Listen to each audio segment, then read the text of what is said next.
चलिए जी, second part start करते हैं हमारी वीडियो का, क्योंकि इससे पहले हमने ये सभी पॉइंट्स कर लिए थे कि ऑडिट के अंदर ऑडिट नोटबुक क्या होती है, इसके एडवांटेज, इसके डिसएडवांटेज, इवन इसके कंटेंट जो थे, ये सभी पॉइंट्स हमने डिस्कस कर लिए थे। इसी के साथ साथ हमने ऑडिट नोटबुक क्या होती है ये भी हमने बहुत अच्छे से क्लियर किया था, क्योंकि ये जो फर्स्ट पार्ट मैंने आपको समझाया था उसके अंदर मैंने पूरा एक्सप्लेन किया था। और इससे पहले जो हमने जब चैप्टर स्टार्ट किया था कि audit process and audit programming के अंदर हमने एग्जाम्पल के साथ स्टार्ट किया था, और इसके अंदर हमने इस कंप्लीट प्रोसेस को कि अगर एक फ्रेशर है तो उसके पॉइंट ऑफ व्यू से क्या क्या चीज़ इंपॉर्टेंट है वो भी डिस्कस की थी। एक as a number of time उन्होंने ऑडिट की हुई है तो उनके लिए क्या क्या चीज़ें इंपॉर्टेंट है उनके बारे में भी हमने डिस्कस किया था। ये सारे के सारे 10-15 पॉइंट थे, ठीक है। देन उसके बाद हमारे पास आ जाता था कि ऑडिट प्रोग्राम क्या होता है। एग्जाम के पॉइंट ऑफ व्यू से वेरी वेरी इंपॉर्टेंट कंसेप्ट है ये, मैं बता रही हूँ अभी भी 101% है, 100% चांसेस है कि आपका ये क्वेश्चन हर बार पूछा, क्योंकि मैंने तब भी बताया था कि जब मैंने 2015 से लेकर 2021 तक के क्वेश्चन पेपर अपलोड किए थे तो वहाँ पे भी हर बार एक क्वेश्चन या तो 4 नंबर में आ रहा है, इवन 6 नंबर में, 8 नंबर में, डिफरेंट डिफरेंट यूनिवर्सिटी के डाले थे, तो वहाँ पर जो नंबरिंग थी वो अलग अलग थी।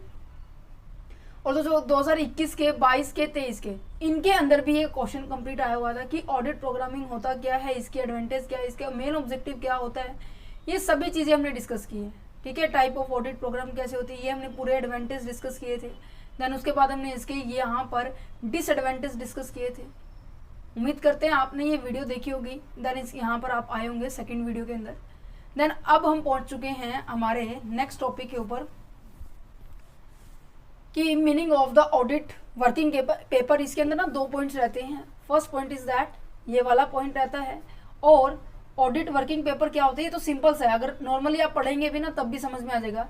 और एक ये इंपॉर्टेंट है, यहाँ जो ऊपर वाला पॉइंट है वर्किंग नोट के बारे में, वर्किंग पेपर के बारे में, इसको ये सिंपल ही है, जो जो इंपॉर्टेंट लाइन है मैंने इसको यहाँ पे हाईलाइट किया हुआ है। बट इसको स्टार्ट करने इस वीडियो के अंदर सबसे पहले इसको अंदर पढ़ेंगे methods and procedure of the audit work. Audit work करने के लिए क्या मेथड्स है, क्या रूल रेगुलेशन, यहाँ से पेपर में आता है। क्वेश्चन जो है पेपर में यहाँ से आते हैं। पहले हम इसको डिस्कस करेंगे, देन हम उसके वर्किंग पेपर के बारे में डिस्कस करेंगे, ठीक है। तो देखो सबसे पहले क्या कर रहे हैं कि methods and procedure of the audit work. Method समझ रहे हो कि अब ये कह रहे हैं कि ऑडिट करने के कौन कौन से तरीके होते हैं, मेथड्स होते हैं। इसके अंदर आपके 4 मेथड्स हैं, उन चारों मेथड्स को हम 1 बाय 1 डिस्कस करेंगे। सबसे पहला क्या है, टेस्ट चेकिंग है। दूसरे नंबर पे क्या है आपका, रूटीन चेकिंग है। देन ओवरऑल चेकिंग की बात की जाती है। देन लास्ट क्या है हमारा, इन डेप्थ चेकिंग। ये चारों के चारों बहुत ज़्यादा इंपॉर्टेंट है मेथड्स। और अगर बात की जाए प्रोसेस की कि ऑडिट वर्क का प्रोसेस क्या होता है, उसको भी हम देखेंगे। देखो सबसे पहले क्या लिखा हुआ है, अगर मैं आपको यहाँ पे और जूम करके दिखाऊं तो देखो क्या नजर आ रहा है कि द मेथड, एक second, then it is visible, थोड़ा सा कट रहा है, लो थोड़ा सा जूम आउट कर देते हैं इसको। Now it is visible, okay. ये देखो क्या कह रहे हैं कि ऑडिट जो रूल्स क्या है वो क्या क्या है। यहाँ पे सबसे पहले इस लाइन को पढ़ेंगे कि द मेथड और the procedure of the audit work depend upon the competency, efficiency and the experience of the auditor. Auditor के एक्सपीरियंस, ऑडिटर की योग्यता, ऑडिटर की कैपेबिलिटी के हिसाब से डिपेंड करता है कि आप ऑडिट का काम किस तरीके से करते हैं। क्योंकि हमने पहले डिस्कस किया था कि ऑडिटर के ऊपर डिपेंड करता है कि आप किस तरीके से कोई काम कर रहे हैं, किस जैसे कि एक टीचर्स के ऊपर डिपेंड होता है ना कि एक अपने स्टूडेंट्स को किस तरीके से पढ़ाया जा सकता है ना। इसी तरह से हर तरह के डिपार्टमेंट में एक जो पर्सन होता है ना, जो उस काम को परफॉर्म कर रहा है, उसके ऊपर डिपेंड होता है कि वो काम किस तरीके से होगा, ठीक है। अब यहाँ पर हम ऑडिट पढ़ रहे हैं, राइट, हम ऑडिट पढ़ रहे हैं, तो कहीं ना कहीं ये किसके हाथ में, किसके ऊपर डिपेंड है, टोटली किसके ऊपर डिपेंड है, डिपेंड अपॉन आपके इस पर्सन के ऊपर, जिसे हम क्या कहते हैं, ऑडिटर कहते हैं, ओके। तो यहाँ पे देखो क्या क्या रूल इसको फॉलो करने चाहिए। जैसे कि मैं क्या करती हूँ, जैसे कि हर साल मैं ये सब्जेक्ट पढ़ाती हूँ, राइट। जैसे कि हर साल मेरा क्या होता है कि टैक्स पढ़ाती हूँ मैं, इवन फाइनेंशियल मैनेजमेंट भी हमने कवर कर लिया है, टैक्स भी कवर कर लिया, स्टैटिस्टिक्स, बिजनेस स्टैटिस्टिक्स है, बिजनेस लॉ है, कंपनी लॉ, इनको कवर किया है। तो जैसे कि हर साल में कोई ना कोई नया पैटर्न यूज करती हूँ। जैसे कि एग्जाम्पल के तौर पे पहले मैं 1, 2, 3 ऐसे पॉइंट्स लगा देती कि ये इतने इतने पॉइंट याद कीजिए, ठीक है। अब जो मैं कैसे यूज करती हूँ, मैं स्टार लगा देती हूँ कि ये 1 पॉइंट हो गया, ये 2 पॉइंट हो गया, ये 3 पॉइंट हो गया।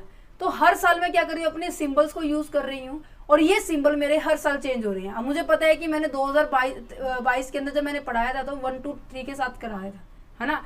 अब जो चल रही हूँ मैं, अब हमेशा क्या करती हूँ, स्टार लगा देती हूँ कि ये लाइन आपकी इंपॉर्टेंट है। जैसे कि यहाँ पर ये था कि मैं इसको यहाँ पे ऐसे करती हूँ कि ये स्टार है, ये लाइन इंपॉर्टेंट है इस पूरे पैराग्राफ में। तो ऐसे पूरे बच्चों को मैं क्या करती हूँ कि एक जो सिंबल्स होते हैं उन सिंबल्स को मैं रिप्रेजेंट करती हूँ कि ऐसे ऐसे है। तो इसी तरह से ऑडिटर्स के अंदर ऑडिटर जब काम करता है ना, उसको काफी सारे रूल्स रेगुलेशन को फॉलो करना पड़ता है। सबसे पहला रूल देखो, इंटरेस्टिंग बनाते इस टॉपिक को, क्या है फर्स्ट टॉपिक, क्या है, use of the special symbol. अब आप जितने भी बच्चे इस वीडियो को देख रहे हैं वो अपने आप को क्या मानेंगे, अपने आप को मानेंगे ऑडिटर, ठीक है। अब आप किसी कंपनी के ऑडिटर है, आपको एग्जामिन करना है उस बुक्स ऑफ अकाउंट के कि इस बुक ऑफ अकाउंट में कितनी बुक्स ऑफ एंट्री आपने चेक कर ली है, कितनी बुक्स ऑफ एंट्री आपने नहीं चेक की है, कितनी आपने हाफ चेक की है। इन सभी के बारे में आप निशान तो लगाएंगे ना। जैसे कि फिल्मों में होता था ना कि आप किसी जंगल में खो गए हैं, है ना, और जंगल में जाते जाते आप क्या करते हो, पेड़ों की टहनी तोड़ते जाते थे, है ना। तो वो क्या है, सिंबल है कि आपने 2 बार तोड़ी है तो उस रास्ते पे मतलब कि 2 बार आ चुके हो, 1 बार तोड़ी है वही डंडी तो क्या कहेंगे, आप उस रास्ते से 1 बार आए हैं। तो इसी तरह से सिंबल इसी तरह से होता है ऑडिटर का कि auditor use the different symbol for the task like that is a totalling करने में, मतलब कि ऐड ऑन करने में, या फिर मैं कहूँ कि एंट्री को अगर आपने पोस्ट करने के लिए देख लिया कि हाँ एंट्री ठीक है, this symbol should be kept confidential and not disclose to the employ of the organisation. ये लाइन बहुत ज्यादा इंपॉर्टेंट है। क्यों, ये कह रहे हैं कि जितने भी जो भी सिंबल आप यूज कर रहे हैं ना, वो सारे के सारे सिंबल इस तरीके से होने चाहिए, कॉन्फिडेंशियल रिपोर्ट होनी चाहिए। जैसे हम कहते हैं कि कॉन्फिडेंशियल रिपोर्ट तैयार कीजिए, मतलब कि ऐसी रिपोर्ट जो बाहर लीक नहीं हुई हो, उसी रिपोर्ट को बोलते हैं कॉन्फिडेंशियल रिपोर्ट, ठीक है। अब ये कह रहे हैं कि कॉन्फिडेंशियल सिंबल्स होने चाहिए कि ऐसे सिंबल जो क्या कर रही हैं, एक ऑडिटर यूज कर रहा है और उस ऑर्गेनाइजेशन के मेंबर को उन सिंबल्स के बारे में पता नहीं हो। इसकी आप इस ऑर्गेनाइजेशन के बुक्स ऑफ अकाउंट को चेक कर रहे हैं, इसके अंदर 1000 लोग काम करते हैं और इसके अंदर 100 ऐसे हैं जो अकाउंट प्रिपेयर करने में उनकी हेल्प करते हैं, मतलब कि इन एम्प्लॉयज को इस ऑडिटर्स के सिंबल्स के बारे में इंफॉर्मेशन नहीं होनी चाहिए। ये ऐसे कह रहे हैं, पहला रूल तो इसका यही है, ठीक है।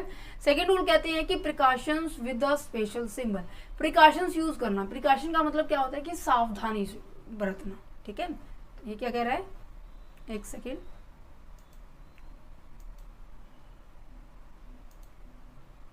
ये चल क्यों नहीं रहा,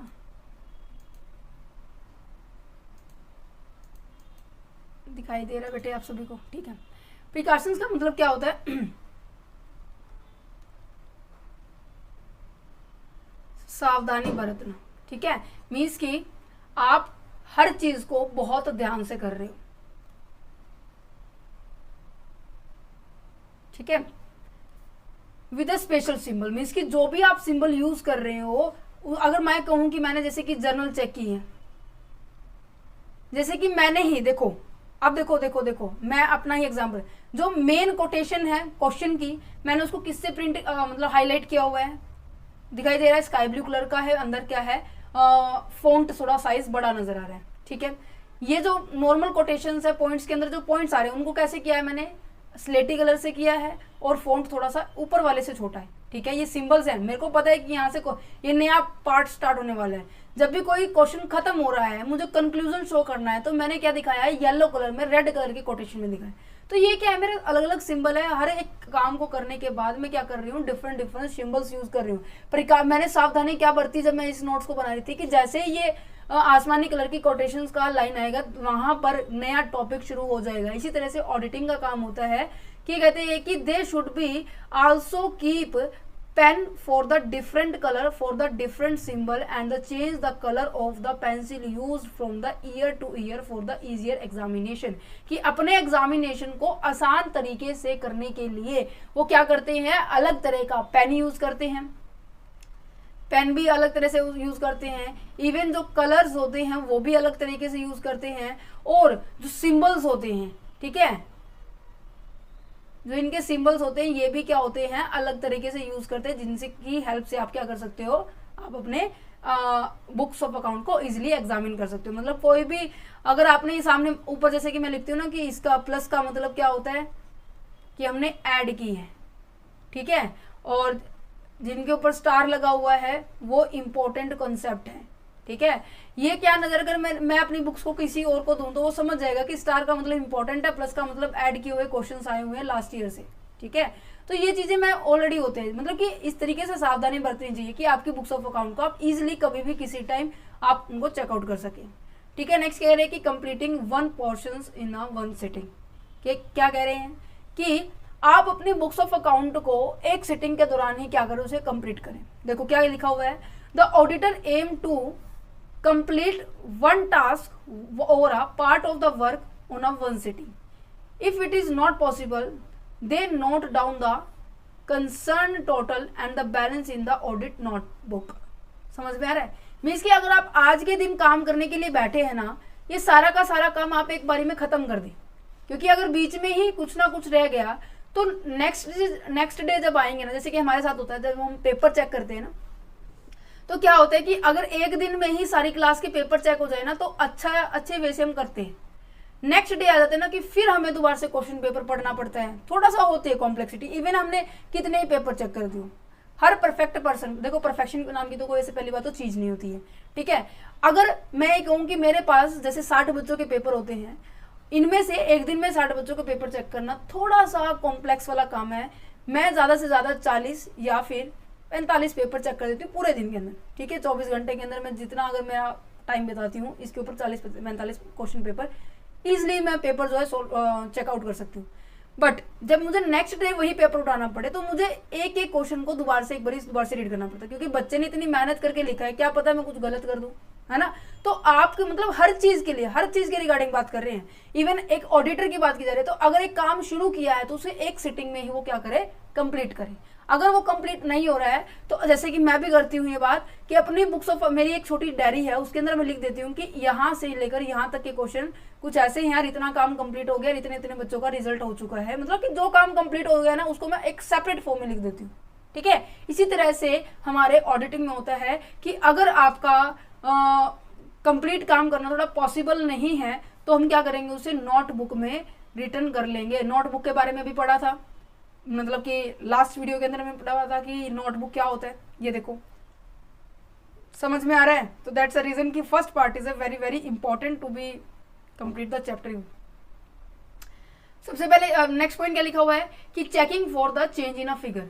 अगर आप अपनी बुक्स ऑफ अकाउंट्स को डेली ऐसे रिकॉर्ड करते हो, नोटबुक में रिकॉर्ड करते हो, इन केस जो आपकी ऑर्गेनाइजेशन के अंदर एम्प्लॉई है उन्होंने आपकी बुक ऑफ अकाउंट में कोई चेंज किया होगा ना तो आपको पता चल जाएगा, क्योंकि आपने स्पेसिफिक सिंबल्स, आपने स्पेसिफिक कोड यूज किए हैं एक पर्टिकुलर, मतलब कि अगर कहीं गलती है ना तो आपने रेड पेन की बजाय आपने मान लो ग्रीन पेन यूज कर दिया तो क्या होगा, उसको बिल्कुल भी टच नहीं करेंगे। जहां पे आपने ग्रीन रेड से हाईलाइट किया होगा तो जो एम्प्लॉई अपनी बुक्स ऑफ अकाउंट को वहीं चेक करेगा।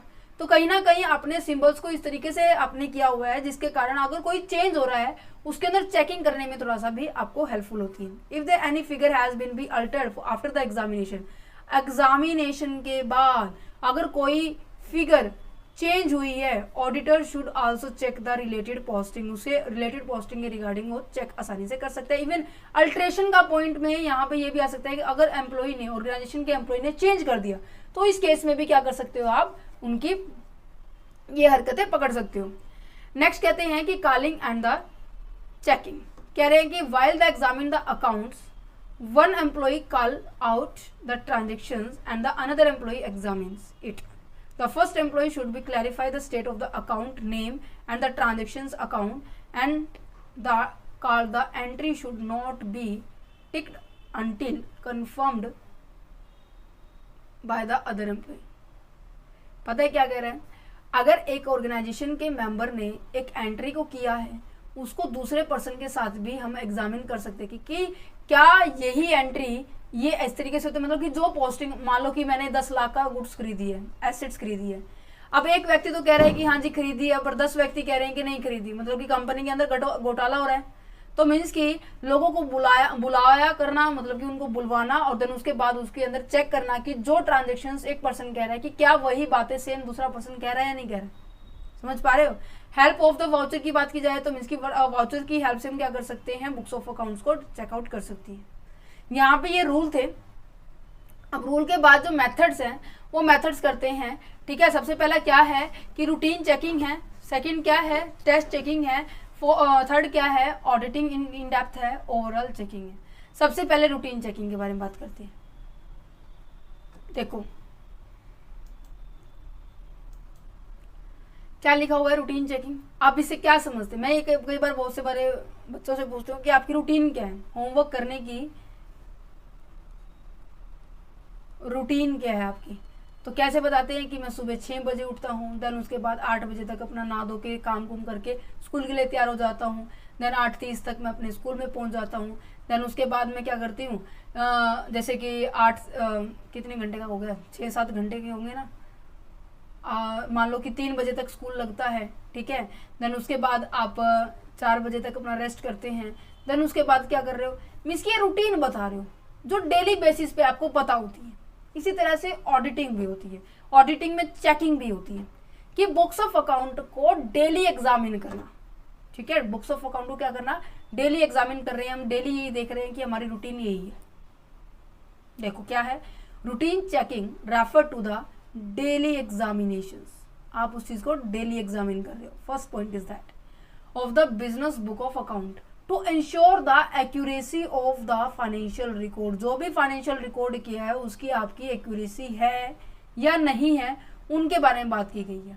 It involve task such as the checking calculations, comparing entry in the journal with those in the book of original entry and the verified the balance of various account।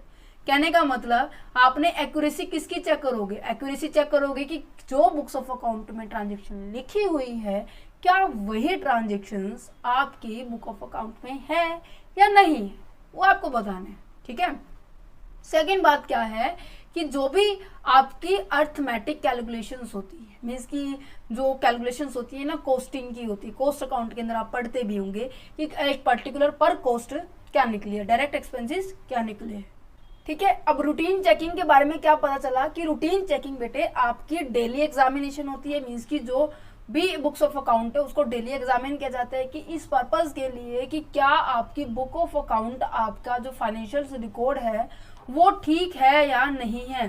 Financial record में ये देखना कि उनकी calculations जो है उनको compare जो किया गया है लेजर के साथ या फिर अदर ओरिजिनल एंट्री के साथ, जो वाउचर्स होते हैं उनके थ्रू हम क्या देख सकते हैं, उनकी कैलकुलेशन को चेक कर सकते हैं। मीन्स कि कहीं ना कहीं हम ये देख सकते हैं कि हमारा जो अकाउंट्स है वो एरर के साथ तो नहीं है, वो फ्रॉड के साथ तो नहीं है, या फिर मैं कहूँ कि वो करेक्ट होना चाहिए। ये चीजें देखनी पड़ती है ना। तो इसका मेन ऑब्जेक्टिव क्या हो गया, इसका जो मेन ऑब्जेक्टिव क्या है कि अर्थमेटिक एक्यूरेसी देखना, पहला ऑब्जेक्टिव। दूसरा करेक्टनेस देखना, दूसरा ऑब्जेक्टिव आ गया। पहला ऑब्जेक्टिव अर्थमेटिक एक्यूरेसी, देन दूसरा करेक्टनेस देखना, किसमें से कि ये देखना कि एरर और फ्रॉड है या नहीं है। ठीक है, रूटीन चेकिंग का मतलब समझ में आ गया। ठीक है, important part of the audit process and help the detect. ये जो रूटीन चेकिंग हमें हेल्प करती है ऑडिटिंग के अंदर, किस चीज के लिए, detect the fraud and the error of the financial record. Financial record के अंदर जितनी भी एरर्स होती है, जितने भी फ्रॉड्स होते हैं, उनको पकड़ने के लिए, उनको ढूंढने के लिए। अब कहीं ना कहीं जो ऑब्जेक्टिव मैंने अभी बताए हैं वही होंगे। देखो सबसे पहले क्या लिखा हुआ है, establishment the arithmetic accuracy. Arithmetic that means mathematical जो कैलकुलेशंस की जाती है। दूसरा की बात की जाए तो क्या कह रहे हैं कि detecting the error and fraud. Fraud and error को भी क्या किया जाता है, पकड़ता है। ठीक है, नेक्स्ट कहते हैं कि checking the accuracy of the posting, कि जो पोस्टिंग आपने, जो बुक्स ऑफ अकाउंट वाउचर में अमाउंट लिखी हुई थी, इवन जो सेलर है और जो आपका आप खुद जो बायर हैं, ठीक है, उन सबके जो नेम है, डाटा जो है एज इट इज पोस्टिंग की है या नहीं की है, वो चेकआउट किया जाता था। ठीक है, preventing the alteration of the figure, figure के अंदर अल्ट्रेशन होने से ये बचाता है।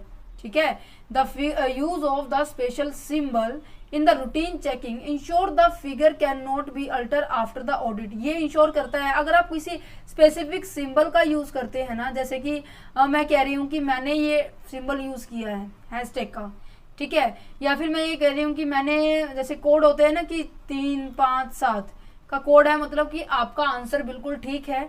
अगर मैं कहूँ कि 2 3 8 9 मीन्स कि आपका आंसर गलत है, ये आपकी कोड है। तो दैट मीन्स अगर किसी ने गलत किया है, आपने लिख दिया था उस एंट्री के, मान लो कि मैं कह रही हूँ कि ये मेरा कोड क्या है, ठीक है 3 4 5, बट इसके अंदर क्या कर दिया एग्जिस्टिंग एम्प्लॉय ने, यहाँ से स्पेशल सिंबल को हटा के कुछ और लिख दिया, तो ये गलत होगी स्टेटमेंट। तो मुझे पता चल जाएगा कि यहाँ पर इस पर्सन ने, यहाँ पर इन लोगों ने मेरे बुक्स ऑफ अकाउंट को चेकिंग किए बुक्स ऑफ अकाउंट के अंदर कुछ ना कुछ चेंज किया है। ठीक है, facilitating the examination of the final account, अभी मैंने बताया है ना। तो यहाँ पे रूटीन चेकिंग के ऑब्जेक्टिव सबसे पहले क्या है, अर्थमेटिक एक्यूरेसी को देखना, डिटेक्ट करना एरर फ्रॉड को, चेकिंग करना एक्यूरेसी एंड पोस्टिंग को, preventing the alteration of the figure, and then last is the final account को चेक करने की बात की जा रही है। ठीक है, नेक्स्ट अगर बात की जाए तो इसके एडवांटेज की बात है। एडवांटेज के अंदर क्या है, एडवांटेज के अंदर क्या लिखी हुई है, अब मैं देखो ये, अभी आप नॉर्मल सी बात लगाइए, अगर कोई ऐसे कहते हैं ना कि अगर किसी के अंदर डेडिकेशन है पढ़ने की तो कैसे पता चलेगी, अगर वो लगातार 21 दिन 51 दिन 61 दिन ऐसे कंटिन्यूस लेवल पे पढ़ता रहेगा, तो उसके लिए जैसे कि अगर मान लो एक ऐसा बच्चा है जो बिल्कुल भी नहीं पढ़ता, कभी नहीं पढ़ता, ठीक है, उसे एकदम से ये कहें कि तू 13 घंटे पढ़ भाई, तो वो क्या कहेगा कि वो 2 घंटे बहुत अच्छे से पढ़ लेगा, 3 घंटे ज्यादा से ज्यादा अच्छे पढ़ लेगा, उससे ज्यादा नहीं पढ़ेगा, जो कभी पढ़ा ही नहीं है ना। तो उसकी एक रूटीन बनाने के लिए हमें क्या करना पड़ेगा, एक शेड्यूल सेट करना पड़ेगा, राइट। अब जैसे जैसे मैं उसको उस शेड्यूल के अंदर डाल रही हूँ, तो कहीं ना कहीं 10वें 11वें दिन ऐसा लगेगा कि हाँ अब ये मेरी प्रॉपर रूटीन हो गई है। उसके लिए वो काम क्या लगने लगेगा, अब सिंपल लगने लगेगा कि मैं हाँ ये कर सकता हूँ, मेरे लिए भी पॉसिबल है ना। तो रूटीन चेकिंग में सिंप्लिसिटी आ जाती है कि जितने भी बुक्स ऑफ अकाउंट्स को आपने चेक किया है वो सब के सब, अगर मैं कह रही हूँ कि मैंने बुक्स ऑफ अकाउंट में डेली बेसिस पे चेक करती हूँ, चाहे कभी भी एग्जामिनर ये कहे ना कि रिपोर्ट तैयार करनी है, मैं इवन 1 घंटा 2 घंटे में तैयार कर सकती हूँ, है ना। तो जब फाइनल डे आ जाता है 31/3 को, उस टाइम पे हमें एक रिपोर्ट तैयार करनी पड़ती है। ठीक है, उस टाइम पे हमें क्या रिपोर्ट तैयार करनी पड़ती है कि ये जो बुक्स ऑफ अकाउंट है, जितनी भी ट्रांजेक्शन हमने की है full of the year financial year के अंदर, कि क्या ये ट्रांजेक्शन ठीक है या नहीं, है ना। तो अगर मुझे सारे साल का रिकॉर्ड पता है तो क्या मेरा टाइम नहीं बचेगा, क्या बुक्स ऑफ एंट्री जो है सिंपल नहीं हो गई है, मेरे लिए आसान हो गई, क्योंकि मुझे पता है कि ट्रांजेक्शन कैसी हुई है, दैट्स इट। नेक्स्ट क्या है कि एक्यूरेसी। एक्यूरेसी क्यों है, क्योंकि एक चीज को लगातार करते रहते हमें वहां पर, जैसे भी मान लो कि मैंने जैसे कि जून के महीने की अपने ट्रांजेक्शन को चेक किया, वहां पर किसी भी तरह की कमी नहीं नजर आई, तो ठीक है जी। अगर मैंने जुलाई के अंदर मुझे कमी नजर आई, तो कहीं ना कहीं मैं इसको अभी ठीक कर लूंगी ना, या ये हुआ कि नहीं मैं तो मार्च में जाके इसको बुक्स ऑफ अकाउंट में ठीक करूंगी, नहीं ना। तो कहीं ना कहीं जैसे कि कंटिन्यूस लेवल पे जब चेकिंग होती है तो वहां पर एक्यूरेसी के चांसेस क्या होते हैं, बढ़ जाती है ना। तो ये कहते हैं कि accuracy of the book of account of the original entry and the ledger account,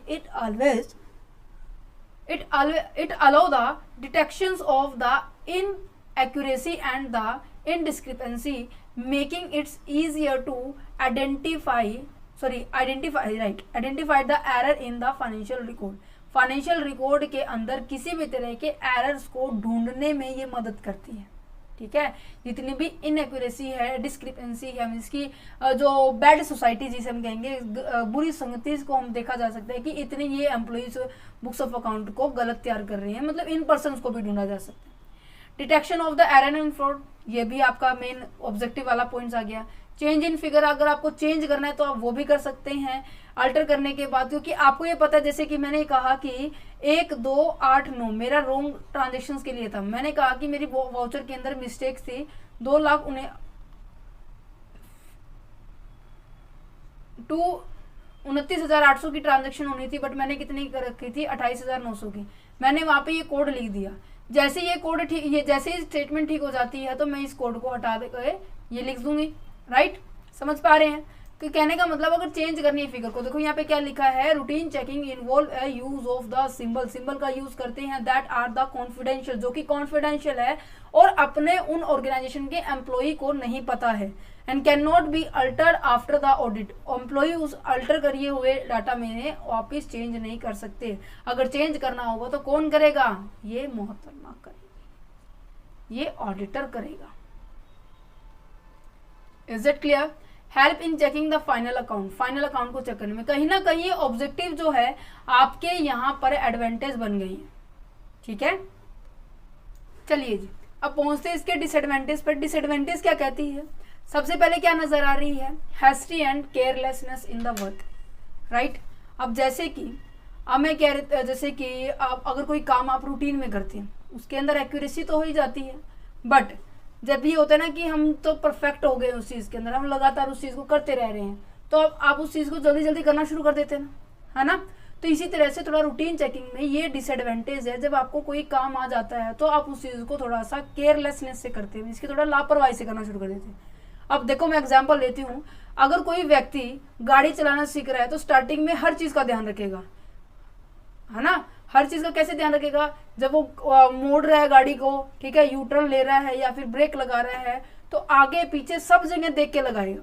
अब जैसे ही वो थोड़ा सा उसके अंदर डेली चला रहा है, रूटीन में चला रहा है, तो उसमें क्या हो जाएगा कि वो गानों की फुल वॉल्यूम करके फिर वो चलाता है ना? होते हैं ना शौक ये थोड़े से, तो उसमें क्या होता है कि आप थोड़ा सा लापरवाह हो जाते हैं, जिसके कारण हादसे होने के बहुत सारे चांसेस होते हैं। इसी तरह से ऑडिट में होता है बेटे कि जैसे जैसे हम किसी चीज़ के अंदर थोड़ा सा काम करना डेली रूटीन बन में करते रहते हैं ना, तो हम क्या करते हैं कि देखो जैसे कि हमारे यहाँ पे क्या होता है कि जैसे नोटबुक चेक की जाती है, तो डायरी चेक करती हूँ मैं डेली बच्चों की, तो वहाँ पे क्या होता है कि जब मुझे ये पता है कि सब 1 महीना मैंने बिल्कुल ब्लैक बोर्ड से बिल्कुल as it is diary check की है, ठीक है जी, ठीक है, साइन कर दिए।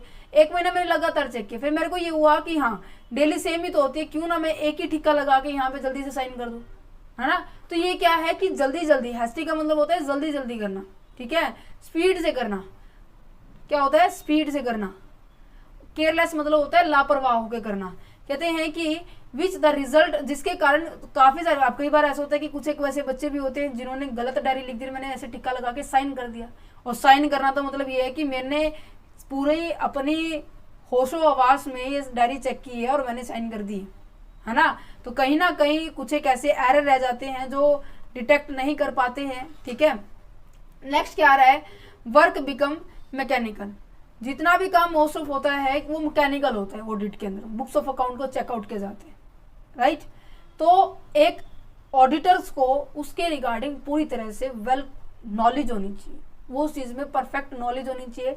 अगर अकाउंट्स को चेक करने की बात करें तो उसको अकाउंट्स के हर फैक्टर्स के बारे में, अगर इंश्योरेंस वाली कंपनी अगर है तो इंश्योरेंस अकाउंट किस तरीके से बनाते हैं, बैंकिंग वाली का करते हैं, बैंकिंग अकाउंट कैसे करते हैं, ये हमने देखो फर्स्ट पार्ट के अंदर पढ़ा था कि जो अकाउंट्स की भी नॉलेज हमारे पास होनी चाहिए, क्योंकि अकाउंट्स हमारे पास काफ़ी तरह के होते हैं, है ना। पढ़ा था, ये सबको याद है, हमने यहाँ पे पढ़ा था कि जो अकाउंट्स होते हैं काफ़ी तरह के होते हैं, कि उसे हर एक बुक्स ऑफ अकाउंट के बारे में देखो यहाँ पढ़ा था कि इंश्योरेंस कंपनी है, बैंकिंग कंपनी है, जॉइंट स्टॉक कंपनी है, एजुकेशन इंस्टीट्यूशन है, उसको नॉलेज होनी चाहिए अकाउंटिंग सिस्टम के, हर सिस्टम की। तो इसी तरह से यहाँ भी बात, रूटीन चेकिंग का जो काम होता है वो कैसा होता है, मैकेनिकल होता है। और यहाँ पर एक बात यहाँ पे बोली गई है, वैसे क्यों ऐसी बोली गई है, क्योंकि ऑडिट करने के लिए स्पेशल क्वालिफिकेशन तो बताई गई है, पर एक एग्जैक्ट क्वालिफिकेशन नहीं बताई गई। हमने फर्स्ट चैप्टर में किया था ना कि एक ऑडिटर की क्या क्वालिफिकेशन हो सकती है, वो एग्जैक्टली मेंशन नहीं है, बट दैट्स अ रीजन कि यहाँ पे ये वर्ड लिखा गया है कि जो ऑडिट का काम क्या किसके द्वारा किया जाता है, अनक्वालिफाइड एम्प्लॉय के द्वारा किया जाता है, who are not fully understand their responsibility and leading to there is a decreasing in the quality of work. वो अपनी रिस्पॉन्सिबिलिटी को समझ नहीं पा रहा कि उसको काम कैसे करना है कैसे नहीं करना, जिसके कारण उसकी जो क्वालिटी, काम करने की जो क्वालिटी होती है वो क्या हो जाती है, डिक्रीज हो जाती है, जिसके कारण एरर होने के चांसेस वो क्या होते हैं, बढ़ जाते हैं। लेवल ऑफ द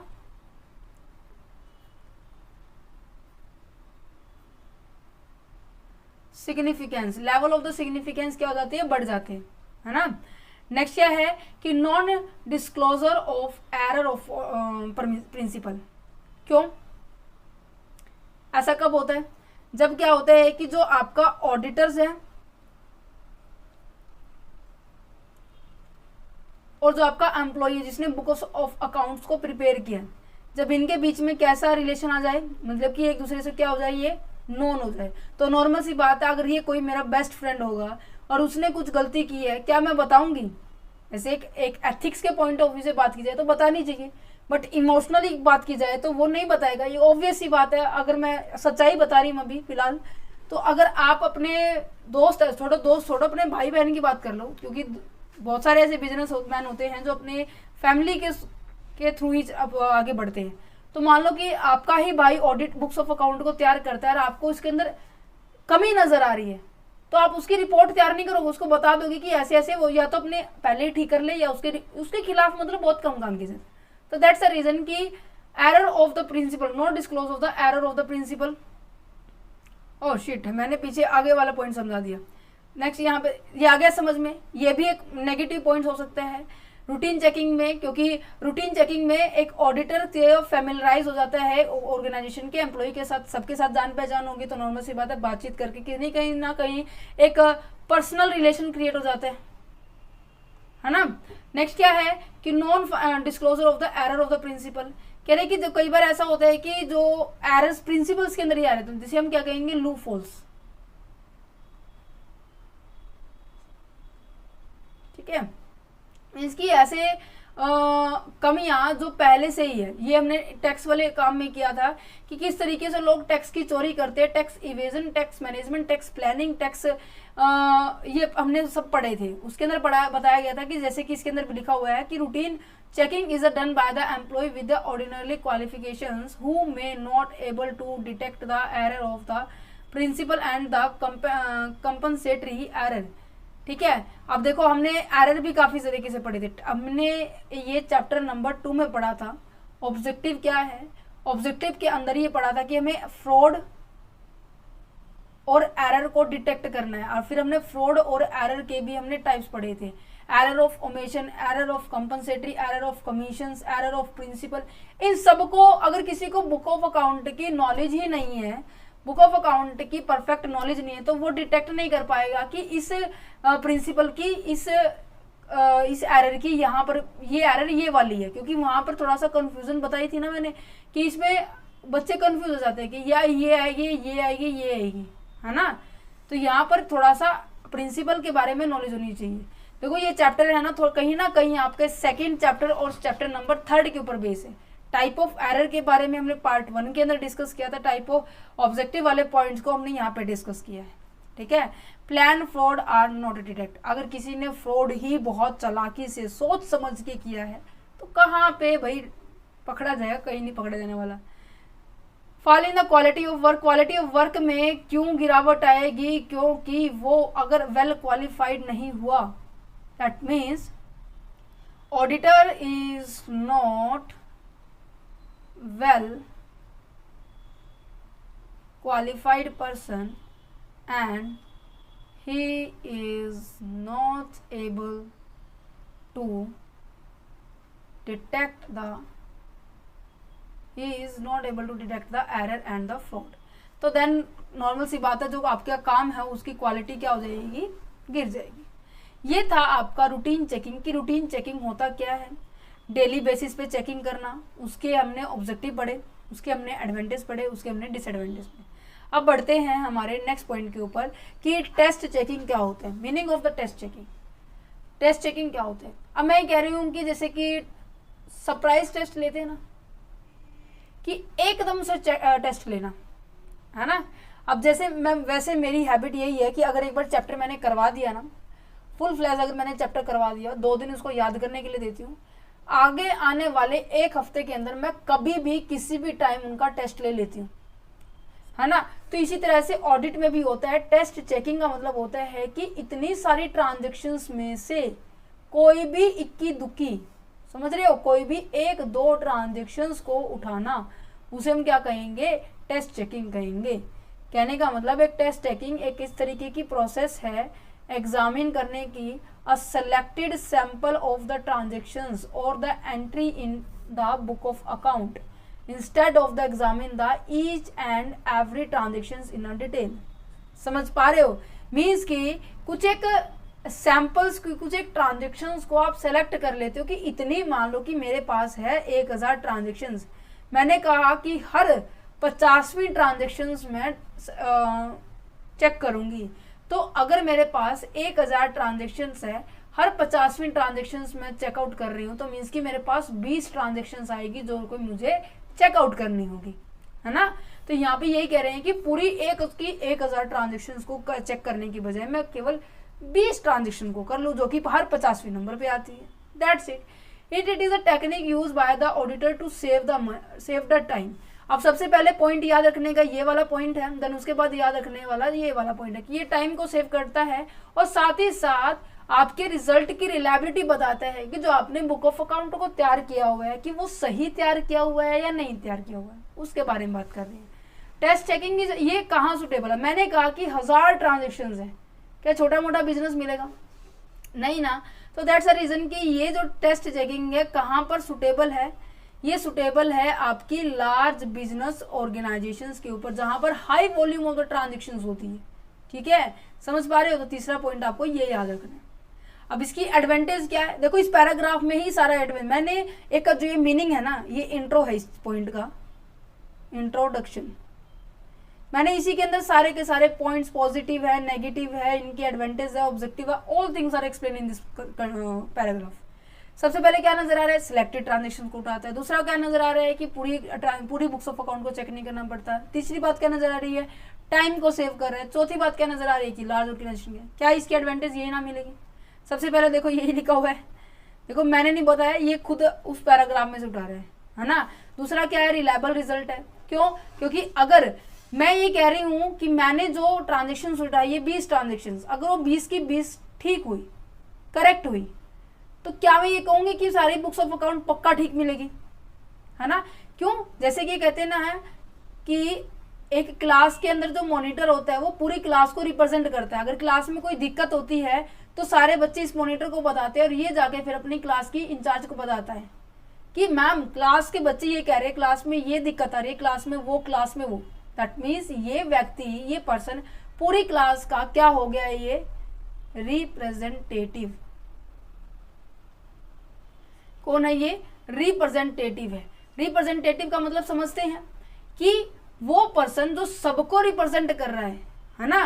तो इसी तरह से अगर ये 20 ट्रांजेक्शन्स बिल्कुल ठीक मिले तो कहीं ना कहीं ये 20 ट्रांजेक्शन्स पूरी ट्रांजेक्शन्स को रिप्रेजेंट कर रही है। तो दूसरा एडवांटेज ये भी हो गया। तीसरा एडवांटेज क्या है, audit of the many institutions possible. अगर आप हर ट्रांजेक्शन्स को ऐसे 1 by 1 1000 ट्रांजेक्शन करने लगे तो मतलब कि कहीं ना कहीं 8-9 महीने आराम से लग जाएंगे, है ना। 8-9 नहीं तो कम से कम 7-8 महीने तो आराम से लग जाएंगे अगर आपने हर एक ट्रांजेक्शन को कहीं ना कहीं अच्छे से चेक किया है। अगर आप यही 20 ट्रांजेक्शन करोगे तो कहीं ना कहीं 1 महीने के अंदर ये ट्रांजेक्शन कंप्लीट हो सकती है ना, 1 महीने से अंदर ही। तो यहाँ पे क्या है कि आप काफी सारे इंस्टीट्यूशंस को चेकआउट कर सकते हो। नेक्स्ट पॉइंट क्या लिखा हुआ है कि मोर एम्फेसाइज, ओके ये हाईलाइट नहीं हुआ, चलो इसको हम खुद कर देते हैं कि more emphasise on there is a internal check. ये इंटरनल चेक के ऊपर क्या करते हैं, ज्यादा एम्फेसाइज करते हैं। इंटरनल चेक का मतलब क्या होता है, क्या कोई बता सकता है, क्योंकि ये पॉइंट मैंने पहले ही बताया हुआ है। इंटरनल चेक का मतलब होता है कि पूरे वर्क को आपने एक ग्रुप में डिवाइड कर दिया लोगों के कि आपको ये करना है, आपको ये करना है, देन उसके बाद ये चेक करना कि उनको जो सौंपा गया था काम उन्होंने किया है या नहीं किया, वो इंटरनली चेक किया जाता है। ठीक है, तो ये नॉर्मल सी बात है। इंटरनली चेक का मतलब क्या है कि so it is emphasize on the importance of the, अब देखो यहाँ पे आ जाओ, यहाँ पे एक एग्जांपल लेते हैं। मैंने कहा कि ये काम इस व्यक्ति, इन 4 व्यक्तियों को करना है, ठीक है। मैं कह रही हूँ कि ये बोतल प्रोड्यूस करनी है, या फिर मैं कहूँ कि मेरे पास ये फ़ोन रखा हुआ है, इस फ़ोन को ये प्रोड्यूस करना है। तो एक व्यक्ति हर एक दिन वो क्या करेगा, 3 फ़ोन को प्रोड्यूस करेगा, ठीक है। तो इनके ऊपर आप ये चेकआउट करोगे कि क्या इन्होंने 3 फ़ोन प्रोड्यूस किए, क्या इन्होंने 3 फ़ोन प्रोड्यूस किए। तो कहीं ना कहीं जो टेस्ट चेकिंग है वो किसके ऊपर बेस है, मोस्टली प्रोबेबिलिटी यही होती है कि वो आपके इंटरनल चेकिंग के ऊपर बेस होती है। क्यों, अगर इंटरनल चेकिंग आपकी जो स्ट्रोंग है, मीन्स की जितना काम आपको दिया जा रहा है उसको अच्छे से आप एग्जामिन कर पा रहे हैं, स्ट्रोंग है, तो कहीं ना कहीं जो एरर होने के जो चांसेस है वो क्या हो जाएंगे, कम हो जाएंगे, है ना। तो 4th पॉइंट भी आ गया होगा समझ में। 5th पॉइंट क्या कहते हैं कि earlier completing of the audit work, ये तो सबसे बड़ी बात है। अब यहाँ पे मैंने 3rd पॉइंट में क्या डिस्कस किया कि जल्दी काम खत्म हो जाता है तो तभी तो आप ज्यादा सारे इंस्टीट्यूशंस को काम कर पाएंगे। अभी हमने पढ़ा है ना, अगर एक तो मैं 1000 ट्रांजेक्शन को करूँ, एक मैं 20 ट्रांजेक्शन को करूँ, तो नॉर्मल सी बात है मेरा काम जल्दी या क्या होगा, जल्दी कंप्लीट होगा।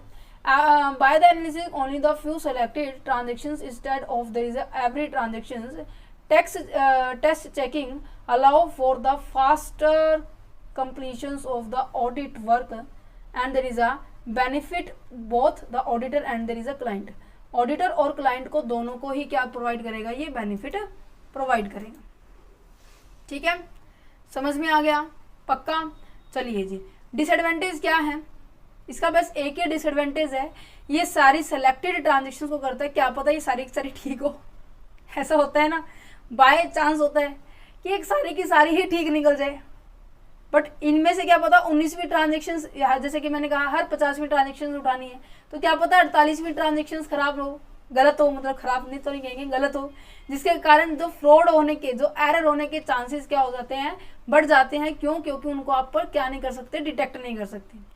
Test checking rely on the, ज़्यादा से ज़्यादा किसके ऊपर रिलायबल करती है, ये इंटरनल चेकिंग के ऊपर रिलायबल करती है। अगर इंटरनल चेकिंग ही अच्छे से नहीं होगी, क्या वो टेस्ट चेकिंग पॉसिबल है, ऑब्वियसली नहीं होगी। Means that it's the internal check system is a weak, अगर इंटरनल सिस्टम, जो इंटरनल चेकिंग सिस्टम है वो वीक मिला, ठीक है, वो वीक मिला, तो क्या होगा, कहीं ना कहीं हम एरर और फ्रॉड को बढ़ावा दे रहे हैं, पुशअप कर रहे हैं, ठीक है। इसकी यही थोड़ा सा डिसएडवांटेज है। क्वेश्चन में, पेपर में ये क्वेश्चन बहुत बार आया हुआ है मेथड्स में। नेक्स्ट आ जाता है कि audit in depth. Audit in depth का मतलब क्या है कि आप गहराई से कर रहे हो, हर एक चीज को डिटेल में एग्जामिन कर रहे हो, हर एक चीज को आप क्या कर रहे हो, इन डेप्थ में नॉलेज, इन डेप्थ से चेकआउट कर रहे हैं। तो यहाँ पे क्या कर रहे हैं कि क्या कहना है कि detail examinations of the selected transactions in all their aspect from the start to there is a finish. जहाँ से शुरू होती है वहाँ के बाद जहाँ पर खत्म होती है ना, वहाँ तक आप उसको इन डेप्थ में ट्रांजेक्शंस को चेकआउट करते हैं। This approach is totally used in the large organization with a high volume of the transactions। कहने का मतलब कि ये वहाँ पर यूज किया जाता है, एक तो लार्ज ट्रांजेक्शन, लार्ज बड़ी ऑर्गेनाइजेशन में, और जहाँ पर जो ट्रांजेक्शन्स हैं उनकी वैल्यू जो होती है वो भी क्या होती है, ज़्यादा होती है, उनकी वॉल्यूम क्या होती है, वो भी ज़्यादा होती है। मीन्स कि कहीं ना कहीं हैवी ट्रांजेक्शन्स होती है, हैवी वैल्यू की ट्रांजेक्शन्स होती है। Instead of the examination of the every entry in this account. आ गया समझ में। The technique is based upon the concept of the test checking. ये कंसेप्ट किसके ऊपर बेस्ड है, टेस्ट चेकिंग के ऊपर बेस्ड है, ठीक है। अब यहाँ पे क्या क्या आपको स्टेप है जो ध्यान रखने पड़ेंगे। सबसे पहला क्या है कि during and the audit in depth the auditor is a follow a systematic process to ensure that is a comprehensive examinations of the selected transactions. इसकी सेलेक्टेड ट्रांजेक्शंस का आप बहुत गहन से क्या कर रहे हो, एनालिसिस कर रहे हो, बहुत गहन से उनकी चेकिंग कर रहे हो। ऑडिट इन डेप्थ में, बहुत देखो, इन डेप्थ का मतलब होता है कि ऐसे ये ट्रांजेक्शन्स है, ट्रांजेक्शन्स का डब्बा बड़ा पड़ा है, उसकी तह तक जाना, ठीक है। अगर एक ट्रांजेक्शन है, जैसे कि नहीं कहते कि कुएं की तह तक जाना होता है, तो वो इन डेप्थ तक जाना है आपको, ठीक है। ये इन डेप्थ है, यहाँ तक जाना है आपको। तो देखो कहते हैं कि ऑथराइजेशंस की बात की जाए तो auditor check the whether the purchase of transactions या फिर transaction in the question has been भी प्रॉपरली ऑथराइज होनी चाहिए। Typically by the review the minutes of the board of meeting और द रेलिवेंट डॉक्यूमेंट्स। ऑथराइजेशन पता है किसकी कह रहे हैं, मीन्स कि मैं कह रही हूँ कि मेरी कंपनी के अंदर एसेट्स है 10 लाख की, मेरी कंपनी में मशीनरी है, प्लांट है, मशीनरी है, वो है 13 लाख की। भाई मैं हवा में तो नहीं बोल रही 10 लाख 13 लाख, क्योंकि अकाउंट्स पढ़ रहे हैं तो 10 1 करोड़ 2 करोड़ भी कम लग रहे हैं मुझे तो, है ना। आई होप आपके लिए भी छोटी छोटी अमाउंट होगी ये। तो कहने का मतलब जो आपकी एसेट्स हैं जिनके सामने जो वैल्यू लिखी हुई है उनको चेक करना कि क्या ये ट्रांजेक्शन्स एक्चुअल में है या नहीं है, उनकी अथॉरिटी को मतलब ऑथराइज को देखना कि ये एक्चुअल में एग्जिस्ट करती है या नहीं ये करती। मिनट्स होती है एक तरह से ट्रांजेक्शन्स को रिकॉर्ड करने वाली, बुक्स ऑफ की बात की जाती है, ये हमने कंपनी लॉ के अंदर भी डिस्कस किया था, है ना। और या फिर कोई मीटिंग होती है कंपनी की तो उसके अंदर भी आप क्या कर सकते हो, पता लगा सकते हो। डॉक्यूमेंटेशन पता लगी कि इन एसेट्स की परचेज करने की जो वाउचर रिसिप्ट होती है, रिसिप्ट होती है, डॉक्यूमेंट्स होते हैं, इन सब को या फिर मैं कहूँ कि इनवॉइस या फिर मैं कहूँ बिल, मीन्स कि इन सभी को चेकआउट कर सकते हो कि इनके थ्रू ही हम वेरीफाइड कर सकते हो।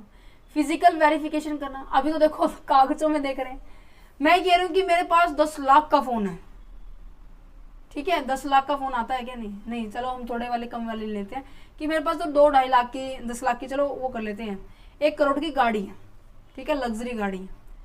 मैंने कहा कि मैंने मेरी बुक्स ऑफ अकाउंट में ये एसेट्स दिखा दी कार के अंदर कि मेरे पास 1 करोड़ की गाड़ी है। वो कहते वाह, कंपनी को देख, ऑडिटर देख के वो कहते कि वाह कितनी बढ़िया कंपनी, चलो मैं उसको देख के आता हूँ। कंपनी कहते कि नहीं आज नहीं दिखेगी सर, वो कल दिखेगी।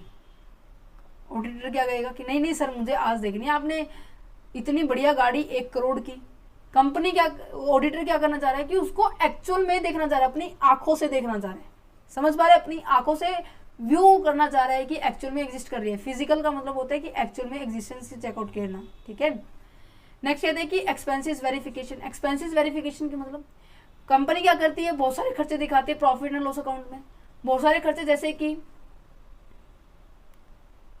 कैरेज आउटवर्ड का खर्चा होता है आपके प्रॉफिट एंड लॉस अकाउंट के अंदर, ठीक है, सैलरी का खर्चा होता है, ठीक है, इंश्योरेंस का खर्चा होता है, ठीक है, और रेंट का खर्चा होता है, ठीक है, टैक्सेस का खर्चा होता है।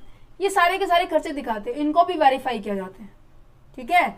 अब ये कहते हैं कि मशीन को इंस्टॉल करने में हमारा इतना खर्चा लग गया, वो चेकआउट की जाएगी।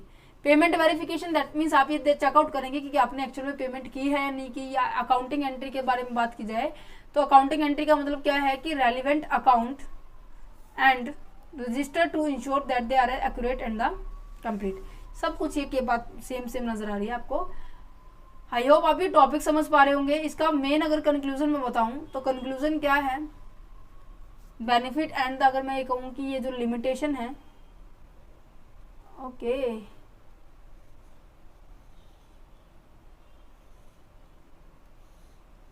अब हो रहा है बच्चे हाईलाइट, ये नहीं करना, चलो हम इसको दूसरे कलर से करते हैं, हम इसको करते हैं पिंक से। दिखाई दे रहा है अब, हाईलाइट हुआ हाँ ये इतना ठीक है। ये कह रहे हैं कि benefit and limitation of the audit in depth.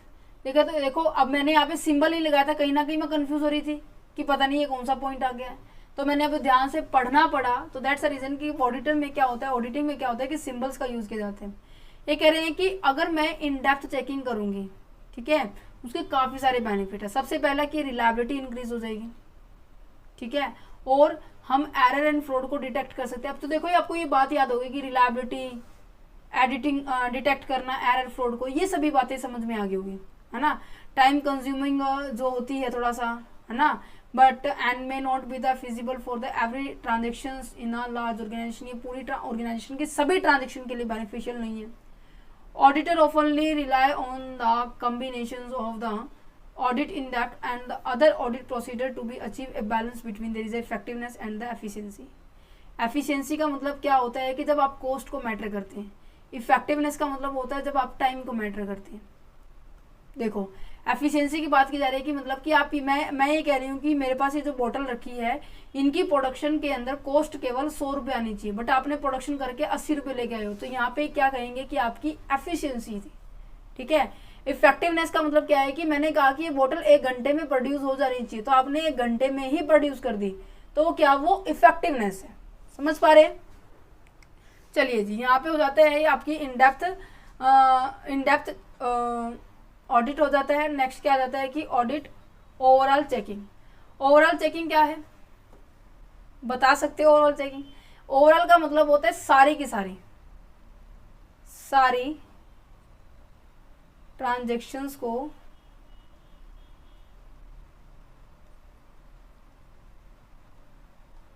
देखना।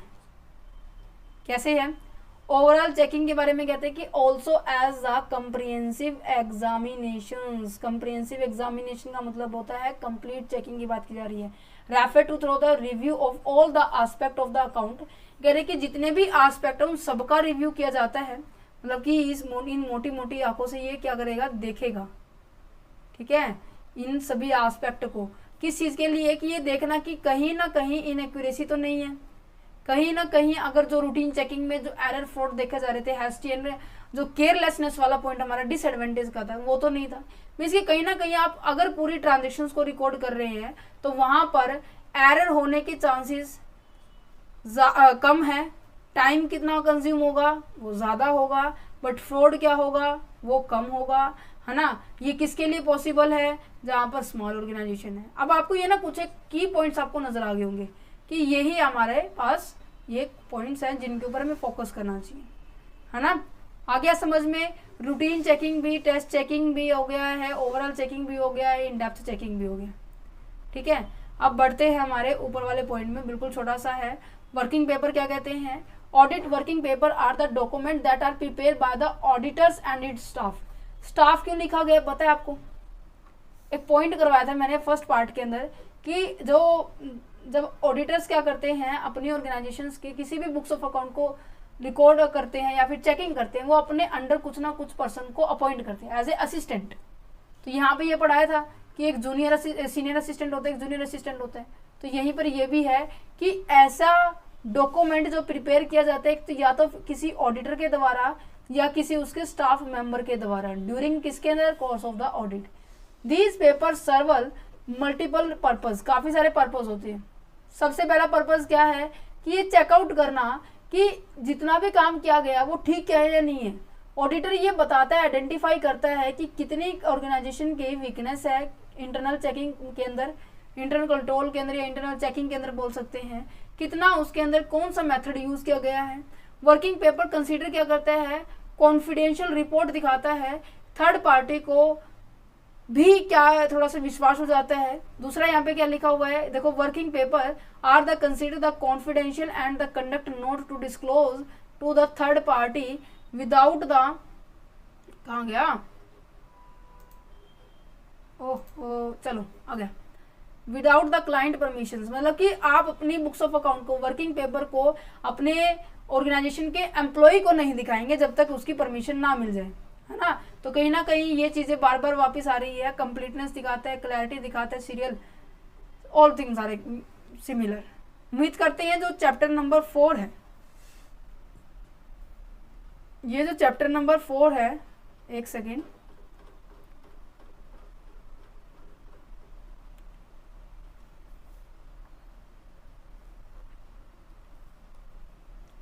चैप्टर नंबर 4 हमारा audit process and audit programme में आपको समझ में आएगा। यहाँ पे जो इंपॉर्टेंट पॉइंट्स हैं मैं अभी बता देती हूँ, क्योंकि बाद में बच्चे पूछते हैं कि मैम इंपॉर्टेंट क्वेश्चंस कौन से हैं, तो मैं हर चैप्टर को साथ साथ बताती रही हूँ कि कौन से क्वेश्चंस इंपॉर्टेंट हैं। सबसे पहले यहाँ पे ऑडिट प्रोग्रामिंग का इंपॉर्टेंट है, और जो आपका रूटीन चेकिंग वाला था, routine checking even test checking, ये आपकी यहाँ से ये क्वेश्चन इंपॉर्टेंट है, वेरी वेरी इंपॉर्टेंट। मैं आपको सजेस्ट करूंगी कि आप प्रीवियस ईयर 2021 से लेकर 2023 के क्वेश्चन देखें, उनका लिंक भी मैंने डिस्क्रिप्शन में दिया हुआ है, क्योंकि एक स्पेशल चैनल बनाया है जहाँ पर केवल क्वेश्चन पेपर ही अवेलेबल है। चैनल का नाम क्या है? क्वेश्चन पेपर, ये बेटे क्वेश्चन पेपर, ठीक है। और दूसरी इन्फॉर्मेशन क्या है कि अगर कोई बच्चा इन नोट्स को अवेल करना चाहते हैं, नोट्स को खरीदना चाहते हैं, तो आप हमें कांटेक्ट कर सकते हैं। ₹9 हमने सेटअप किया है, क्योंकि इसके इस बार जो नोट्स के अंदर ना बहुत सारी नई कंटेंट्स वैरायटी है। अगर इवन आप अगर नेट या फिर JRF के लिए प्रिपेयर कर रहे हैं तो उनके लिए भी ये नोट्स वेरी वेरी इंपॉर्टेंट रहने वाले, क्योंकि बहुत सारे टॉपिक्स ऐसे हैं जो उनकी बुक से हमने उठाए हैं। सो दैट्स अ रीज़न कि यहाँ पे हमने छोटी सी अमाउंट चार्ज किया, ओनली ₹9, है ना। सो आप इसको अवेल कर सकते हैं। व्हाट्सएप नंबर डिस्क्रिप्शन में गिवन है, आप हमारी टीम से कॉन्टैक्ट कीजिए, वो जल्दी आपको फिर रिस्पॉन्स करेंगे, ठीक है। खुश रहिए, मेहनत करते रहिए, ठीक है। एग्जाम बहुत अच्छे होंगे, डरने की कोई बात नहीं है, ठीक है। Thank you for watching this video, have a nice day.